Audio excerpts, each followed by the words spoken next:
People recorded the initial slap and subsequent attacks on cell phones.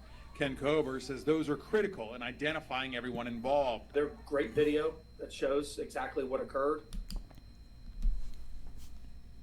No, it doesn't. No, it doesn't. My name is Fitz. Welcome to my channel.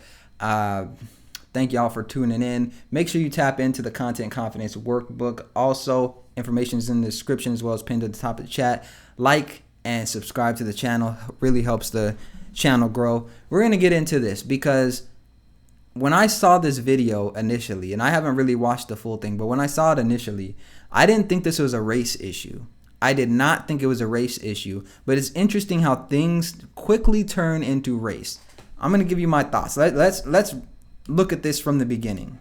All right? Several people recorded the initial slap and... So you have a group of people right here, and it looks like there's people on both sides trying to defuse the situation. There's white people, there's black people, there's people trying to defuse the situation between what looks like a group of people and an individual man. All right? So this could be a group of black people that are a family, that are just homies, they rolling with each other, and you have a man and they're getting into it. Now, pay attention to this. Pay attention, see, because when we see police officers interacting with black people and the video looks horrible in the way they treat them, what is the first thing people start saying? We need to see what happened before this. We need the full context. When you watch this video right here, we don't know what was happening before this. We don't know what was. These could be people that knew each other and they ran into each other and they had some beef. He could have been walking, the black people could have been walking by and the white dude said, you know, something derogatory. Or the white dude could have been minding his own business and they approached him and just started swinging. We don't know what happened before this. But it's interesting how context matters depending on the narrative people are trying to push. I'm holding Republicans and Democrats, liberals and conservatives accountable on this channel because in some instances you can't ask for accountability and you can't ask for the context and we need to wait to see, and then in other situations just jump to conclusions, especially with a video like this where it starts out with people just swinging. Let's see. Subsequent attacks on cell phones. Ken Kober says those are critical in identifying everyone involved. They're great video that shows exactly what occurred, and I think that these people are going to be brought to justice. There are also several city cameras in the area providing even more footage of what happened. Kober tells me investigators are doing everything they can to catch those responsible. These investigators have been working around the clock to identify everybody that's involved, to be able to locate those people, to be able to interview them, to be able to get a true picture of exactly what occurred. Kober says several people have offered tips about what happened and who was involved, but he says officers still need help. There are still some people that have not been identified, and what I ask is that the public, play a part in this because... I want to show you this right here. And who was involved, but he says officers still need help. There are still some people that have not been identified. And what I ask... Look. People trying to make this a race thing and make it like, oh, the black people down there were just attacking white people. Look at the color of the person. Looks like the man right there with the watch on right here. That's a black person helping this dude up. The public, That's a black dude helping this dude up. Part in this because stuff like this shouldn't happen in our city. But when it does, we need people to step forward. That way we can bring these people to justice. As crucial as these videos will be in building criminal cases, Kober says they show a disturbing reality. Recording the moment, he says, seemed to take a priority over stopping the violence. How do you not call 911? How do you... And in the video, you can see other black people and other people jumping in and trying to stop this. So if this was just black people's antennas go off and they just start attacking white people, why were there black people trying to stop it? See, they're not going to point that out. They're going to, oh, this is black people just attacking white people again.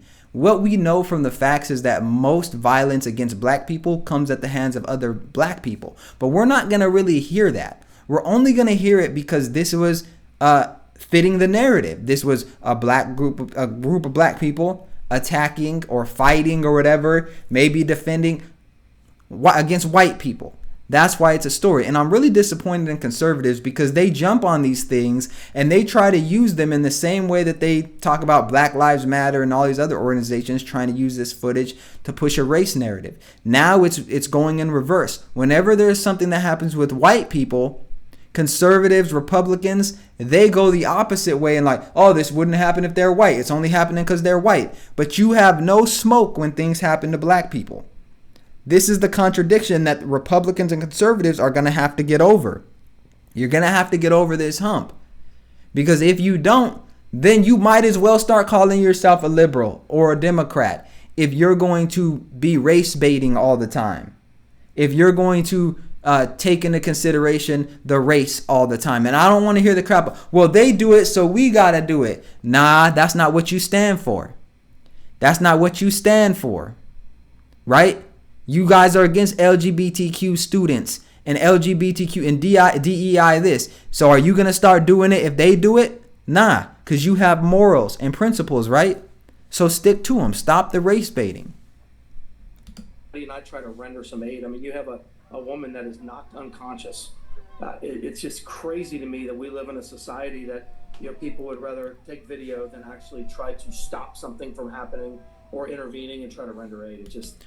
There were people trying to stop it. This is one video, and if they didn't have the video, you wouldn't be able to comment on this really, and you wouldn't know what was happening. But there's people right now that are trying to help this lady. To me, it's pretty disgusting. There's people right now trying to help this lady. Are you feeling... So the narrative around this story is essentially that black people are attacking white people. I've seen some videos online where they talking about white people need to fight back. This was not that. This was an isolated incident that looked like there was some people going back and forth, and one of the groups had more people. The white dude, it looked like it was just him and his girl or something. I'm assuming that was his wife or his girlfriend, but it seemed like he wasn't rolling deep enough. He wasn't rolling deep enough. And listen, and maybe black families can relate to what I'm about to say, but I was always taught, me and my siblings, right? We were always taught, if you're out with your brother or your sister and one of you get in a fight, all of you get in a fight. We not playing this one-on-one. No, all of y'all getting in a fight. If you come home and one of your siblings got in a fight and you didn't help, I'm on your ass. So if you rolling with a group of people and a fight breaks out, what you supposed to do? Just stand there and watch? No. And I'm not justifying this, but what I am saying is you have to be aware. That white dude, it seemed like he could have easily walked away. Why are you getting into it with a group of people?